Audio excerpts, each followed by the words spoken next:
매일 전 세계에서 수백만 명이 커피를 마시지만 이 음료가 신체에 어떤 영향을 미치는지 아는 사람은 많지 않습니다. 그래서 오늘은 커피가 우리 몸, 특히 건강에 중요한 장기인간에 어떻게 영향을 미치는지 살펴보겠습니다. 또한 하루에 마셔야 할 이상적인 커피향, 피해야 할 실수, 그리고 일부 사람들에게 나타날 수 있는 부작용에 대해서도 이야기할 것입니다. 그럼 바로 본론으로 들어가겠습니다. 커피 한 잔을 마시면 간에 건강한 자극을 주는 것입니다. 이는 커피에 포함된 항산화 물질이 자유 라디칼과 싸워간 세포를 손상시킬 수 있는 물질을 보호하기 때문입니다. 또한 커피는 해독에 중요한 효소를 생성하는 데 도움을 주어 신체에서 유해 물질을 제거하는 데 중요한 역할을 합니다. 많은 연구에 따르면 규칙적인 커피 소비는 간 질환, 예를 들어 강경변, 간염 및 비알코올성 지방간염의 발생 위험을 줄일 수 있다고 합니다. 노화는 흔히 뇌 건강에 대한 우려를 동반합니다. 특히 인지기능 저하는 보통 50대쯤 시작되기 때문입니다. 좋은 소식은 규칙적으로 커피를 마시면 뇌를 활발하고 예민하게 유지하는 데 매우 좋은 방법이 될 수 있다는 것입니다. 커피 한 잔만으로도 도파민과 노르에피네프린과 같은 신경 전달 물질의 생산을 촉진시켜 기억력, 기분, 학습 능력에 도움을 줍니다. 커피를 자주 마시는 사람들은 우울증에 걸릴 위험이 적고 일반적으로 더 긍정적인 기분을 유지하는 경향이 있습니다. 커피가 엔돌핀의 분비를 촉진시켜 일상적인 활동에서 더 많은 즐거움을 주고 에너지를 더해주기 때문입니다. 계속하기 전에 여러분은 커피를 마시기 가장 좋은 순간은 언제인가요? 아침에 일어나서 마시는 걸 좋아하시나요? 아니면 오후에 추가 에너지를 얻기 위해 마시는 걸 선호하시나요? 댓글로 공유해 주세요. 커피가 여러분의 일상에 어떻게 자리 잡고 있는지 궁금합니다. 또한 커피는 장 운동을 자극하는 능력 덕분에 약간의 완화 효과가 있습니다. 이는 장의 연동 운동을 촉진시켜 장의 움직임을 돕기 때문에 변비가 있는 사람들에게 특히 유익합니다. 커피는 강한 완화제는 아니지만 장의 활동을 보다 규칙적으로 유지시켜 배부름과 복부 불편함을 예방하는 데 도움이 될 수 있습니다. 또 다른 중요한 점은 커피의 항산화 능력입니다. 커피에는 클로로겐산과 같은 항산화 화합물이 풍부하게 함유되어 있으며 이들은 자유 라디칼로 인한 장세포 손상을 방지하는 데 중요한 역할을 합니다. 이러한 항산화 물질은 장의 염증을 줄이는 데 도움을 주어 소화기 건강을 증진시키는 데 기여합니다. 또한 장벽을 통해 영양소의 흡수를 촉진시켜 음식의 소화와 활용을 개선합니다. 빈속에 커피를 마시는 것이 위에 손상을 일으킬 가능성은 낮지만 이론적으로 속쓰림을 유발할 수 있습니다. 커피는 위산 생성을 촉진시키지만 위에 음식이 있거나 우유나 크림과 함께 마시면 이 산을 중화시킬 수 있는 완충 작용이 생깁니다. 따라서 커피를, 특히 블랙커피를 식사 없이 마시면 위의 pH가 더 낮아질 수 있습니다. 이는 우유나 식사와 함께 마시는 것보다 더 많은 위산을 생성하게 됩니다. 커피가 장에 이로운 효과가 있지만 과도하게 섭취하면 속쓰림이나 위 자극과 같은 불편을 초래할 수 있으며 특히 카페인에 민감한 사람들에게 그렇습니다. 따라서 모든 것에 있어서 균형이 중요합니다. 많은 사람들에게 적당한 커피 소비는 장 건강을 증진시키는 효과적인 방법이 될 수 있지만 항상 신체의 반응을 주의 깊게 살펴보고 필요에 따라 섭취를 조절하는 것이 중요합니다. 커피는 대사질환 예방 및 관리에 대한 연구에서 주목받고 있습니다. 특히 2형 당뇨병에 대한 연구가 활발히 이루어지고 있습니다.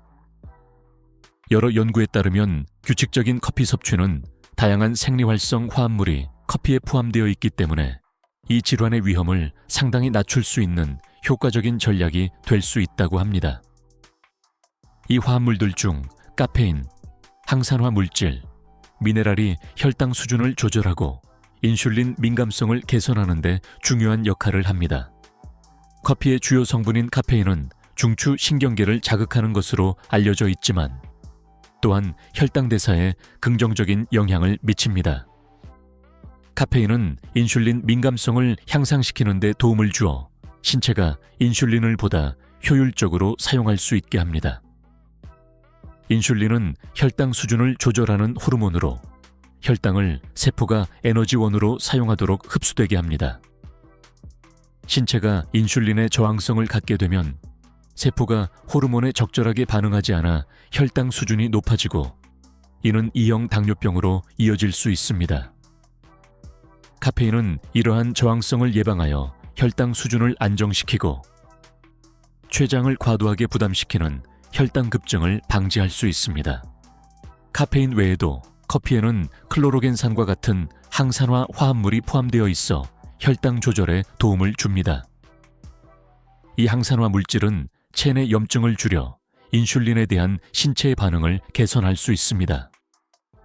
또한 인슐린을 생산하는 췌장의 세포를 보호하여 췌장이 올바르게 기능할 수 있도록 합니다.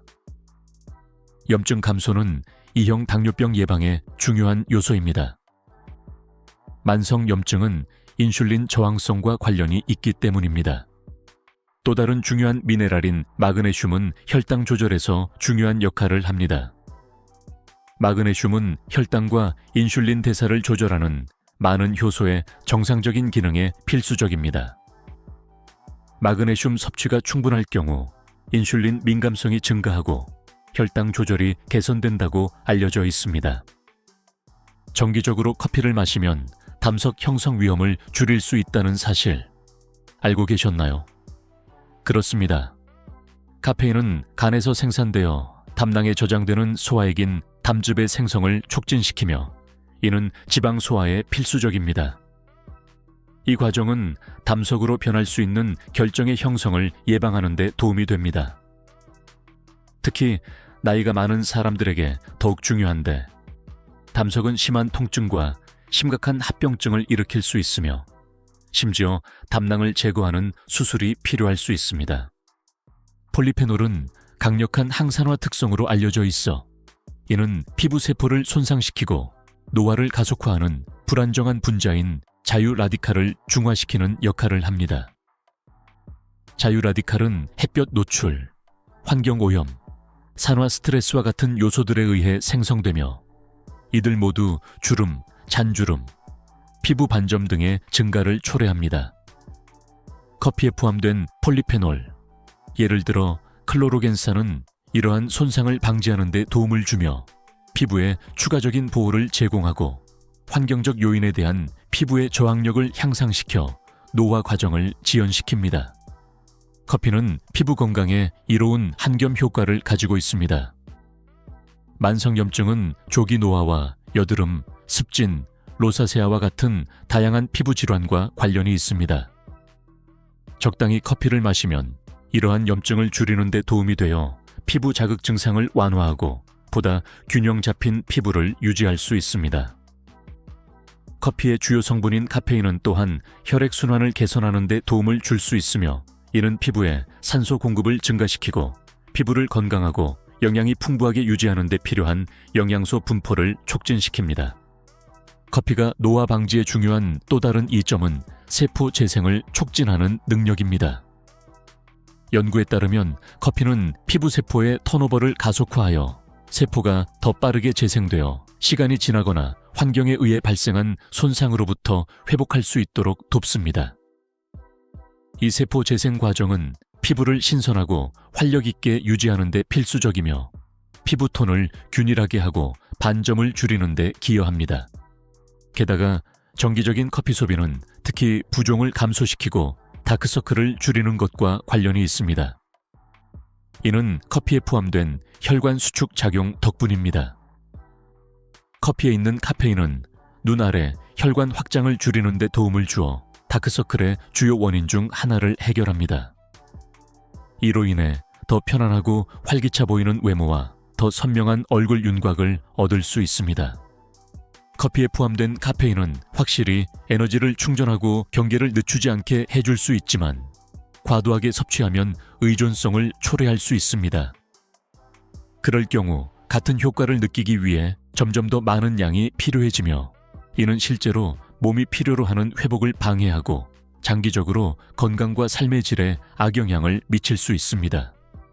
또한 커피를 과도하게 마시면 불안, 초조감, 떨림 등의 증상이 나타날 수 있습니다. 카페인의 과잉 섭취는 수면에 방해가 되어 불면증을 유발하고 휴식의 질을 떨어뜨릴 수 있습니다. 일부 사람들에게는 카페인이 심박수와 혈압을 높일 수 있으며, 이는 특히 심장 질환이 있는 사람들에게 걱정스러운 문제입니다. 소화 시스템에서는 많은 양의 커피가 속쓰림, 위산 역류, 위 자극을 유발하여 상당한 불편함을 초래할 수 있습니다. 또 다른 중요한 점은 커피가 이뇨 효과를 가지고 있다는 것입니다. 즉, 체내에서 액체를 배출하는 양을 증가시킨다는 뜻입니다. 만약 과도하게 커피를 마시면 탈수 상태가 될 수 있으며, 특히 하루 동안 물을 충분히 마시지 않으면 더 위험할 수 있습니다. 또한 과도한 커피 섭취는 칼슘과 철분 같은 중요한 미네랄의 흡수를 방해할 수 있어 이는 뼈를 약하게 만들고 적혈구 생산을 감소시켜 전반적인 건강에 영향을 미칠 수 있습니다. 이제 당신은 이렇게 생각할 수 있습니다. 그럼 하루에 커피는 얼마나 마시는 게 이상적일까? 이 질문은 매우 중요한데요. 잘 들어주세요. 일반적으로 대부분의 사람들에게 하루 3잔의 커피까지는 건강에 좋고 유익한 양입니다. 하지만 각자의 몸 상태에 따라 필요량은 다를 수 있기 때문에 몸에서 보내는 신호에 기울이는 것이 좋습니다. 또 하나의 팁은 오후 2시 이후에 커피를 마시지 않도록 주의하는 것입니다. 그렇게 하면 수면에 방해가 되지 않습니다. 만약 커피 없이는 집중하거나 에너지를 얻는 것이 힘들다고 느낀다면 자연스럽게 에너지를 높일 수 있는 다른 방법을 찾아보는 것이 좋습니다. 균형 잡힌 식사, 규칙적인 운동, 그리고 질 좋은 수면은 일상에서 에너지를 증가시키는 데 매우 효과적입니다. 또한 커피에 섞는 재료들에 대해서도 생각해 볼 필요가 있습니다. 설탕이나 시럽을 추가하는 것과 같은 일부 조합은 커피의 이점을 상쇄시킬 수 있습니다.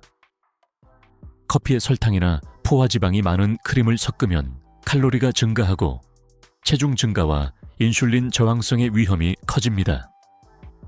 이러한 재료들은 또한 심장 질환의 위험을 증가시킬 수 있어 커피의 항산화 효과를 방해합니다. 하지만 커피의 색다른 맛을 더하고 싶다면 계피나 카드모와 같은 향신료를 추가해보는 것도 좋습니다. 이 향신료들은 커피의 특별한 맛을 더할 뿐만 아니라 항산화 성질을 가지고 있어 커피의 자연적인 이점을 보완합니다. 우유를 커피에 넣는 것, 전통적인 우유나 아몬드 우유와 같은 대체 우유를 넣는 것도 추가적인 이점을 가져옵니다. 이러한 옵션들은 칼슘과 단백질의 양을 증가시켜 뼈와 근육을 강화하는 데 도움을 줍니다. 또 다른 흥미로운 조합은 커피에 카카오 가루를 넣는 것입니다. 카카오는 강력한 항산화제인 플라보노이드가 풍부하여 심혈관 건강에 기여합니다. 이 조합들은 커피의 맛을 더 흥미롭게 만들 뿐만 아니라 신체에 긍정적인 효과를 증대시키는 영양소를 추가해 줍니다. 단, 과도한 설탕 없이 적당히 섭취해야 합니다. 만약 달콤한 커피를 좋아한다면 전통적인 설탕 대신 좋은 대체제가 있습니다. 예를 들어 스테비아는 혈당을 상승시키지 않는 자연적인 감미료로 건강을 생각하는 사람들에게 훌륭한 선택입니다. 다른 대체제로는 저칼로리, 저혈당 지수의 자연 감미료인 자일리톨과 에리트리톨이 있습니다. 이들은 혈당에 미치는 영향이 적습니다. 더 자연적인 것을 선호한다면 꿀도 흥미로운 선택이 될 수 있습니다. 하지만 꿀은 칼로리가 있기 때문에 적은 양으로 사용하는 것이 좋습니다. 양에 있어서는 스테비아 가루 한 꼬집이나 자일리톨 또는 에리트리톨 한 작은 술이 커피 한 잔을 달게 만드는 데 충분합니다. 꿀을 선택할 경우 한 작은 술이 적당한 양으로 단맛을 유지하면서 과하지 않게 할 수 있습니다. 자, 우리가 본 것처럼 커피는 균형 있게 섭취하면 건강의 진정한 동반자가 될 수 있습니다. 에너지를 불어넣는 것 외에도 간, 심장, 뇌, 피부에 놀라운 이점을 제공합니다. 하지만 인생의 모든 것처럼 그 비결은 균형에 있습니다. 커피를 과도하게 마시면 오히려 도움이 되기보다 해로울 수 있습니다.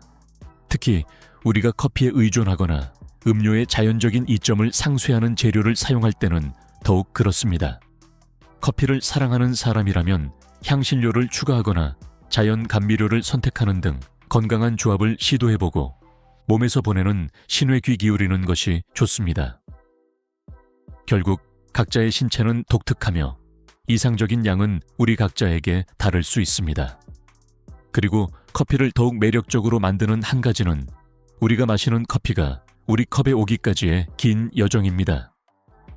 심지어 식물 재배부터 수확, 가공에 이르기까지 각 단계가 우리가 마시는 커피의 맛과 품질에 영향을 미칩니다.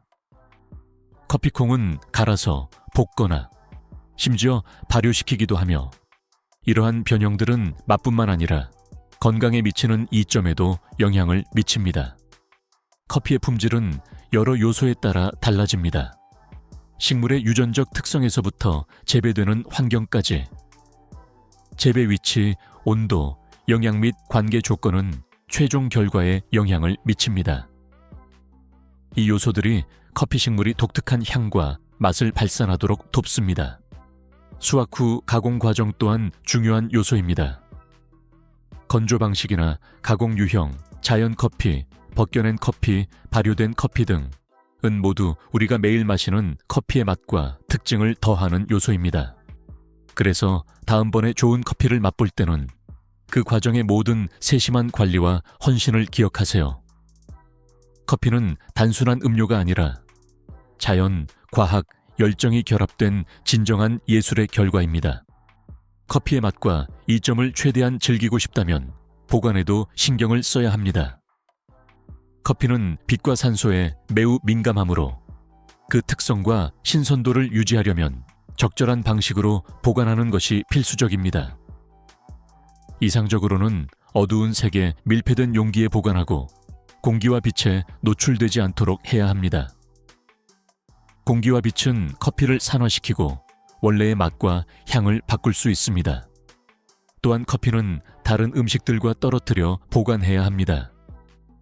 주변의 향을 흡수할 수 있기 때문입니다.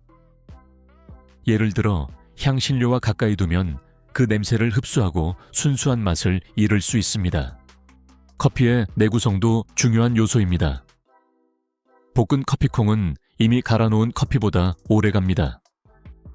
따라서 가능하다면 커피콩을 사서 마실 때마다 갈아서 사용하는 것이 좋습니다. 또한 유통기한도 체크하세요. 4개월에서 6개월이 지나면 커피는 원래의 신선한 맛과 특성을 잃기 시작합니다. 이 간단한 관리만으로도 커피 한 잔마다 그 맛과 품질을 최대한 즐길 수 있습니다. 결국 좋은 커피는 모든 세부사항에 대한 관심을 받을 자격이 있습니다. 재배부터 맛볼 때까지. 결국 커피는 단순한 음료가 아닙니다. 하루 중 특별한 순간이 될 수 있으며 휴식을 취하거나 반성하거나 친구들과 나누는 시간을 가질 수 있습니다. 적당히 섭취하고 최고의 재료를 선택한다면 커피는 확실히 당신의 일상에 더 많은 건강과 즐거움을 가져다 줄 수 있습니다. 이 팁들이 마음에 드셨나요? 커피를 즐기는 특별한 방법이 있거나 좋아하는 준비법을 공유하고 싶다면 댓글로 남겨주세요. 이 음료가 여러분의 일상에 어떻게 녹아드는지 궁금합니다. 그리고 더 많은 유용한 콘텐츠를 보고 싶다면 채널 구독을 잊지 마세요. 다음 영상에서 만나요.